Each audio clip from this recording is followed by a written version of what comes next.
بہت بڑا واقعہ ہے موت. سوچئے تو صحیح، یہ رشتہ دار، یہ دولت انبار، یہ ایک دم چھوڑ کے ہم سب چلے جائیں گے. بہت بڑا واقعہ ہے، یہ بہت بڑا واقعہ ہے. اور جس کے پاس جتنا کچھ زیادہ ہوتا ہے اس کو چھوڑنے کا اتنا دکھ ہوتا ہے. ایمان کی مضبوطی ساتھ لے کر جانی ہے.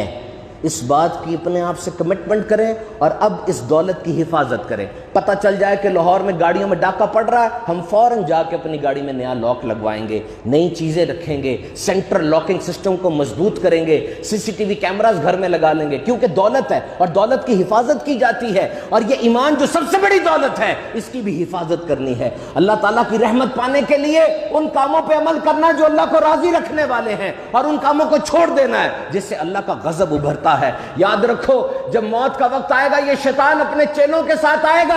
اتنا مکار ہے کہ یہ ان لوگوں کا بھیس بدل کر آئے گا جو ہمارے مرے ہوئے ماں باپ تھے، مرے ہوئے بہن بھائی تھے، اور آ کر اس بھیس میں انسان مر رہا ہے. کینچیوں کے کاٹے جانے، دیگوں میں ابالے جانے سے زیادہ سخت حالت ہے اس کی. اس کو کیا پتا چل رہا ہے؟ اور سامنے اس کے ماں اور باپ بیٹھے ہیں جو حقیقت میں شیطان ہے، اور کہہ رہے ہیں کہ بیٹا چھوڑ دے اس مذہب اسلام کو، ہم مر گئے تھے نا، ہم نے اس میں فائدہ نہیں پایا، کچھ اور مذہب اختیار کر لے.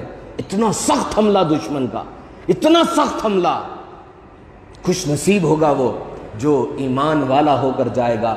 دیکھو، ہم گھر سے جاتے ہیں، لوٹ آتے ہیں، سفر پہ جاتے ہیں، واپس آ جاتے ہیں، لیکن جس دن نہلا دھلا کر، آخری دیدار کروا کر، کفن پہنا کر بھیجے جائیں گے تو پھر واپس نہیں آئیں گے. یہ دی اینڈ ہو جائے گا. اور اس جگہ پر، جس جگہ ویسے ہی دن کو جانے سے ہم ڈرتے ہیں، رات کو تو بائک تیز کر دیتے ہیں. ہے کوئی آپ میں سے ایسا جس کے گھر موت نے پھیرا نہ لگایا ہو؟ ہے کوئی ایسا جس کے گھر موت نے پھیرا نہ لگایا ہو؟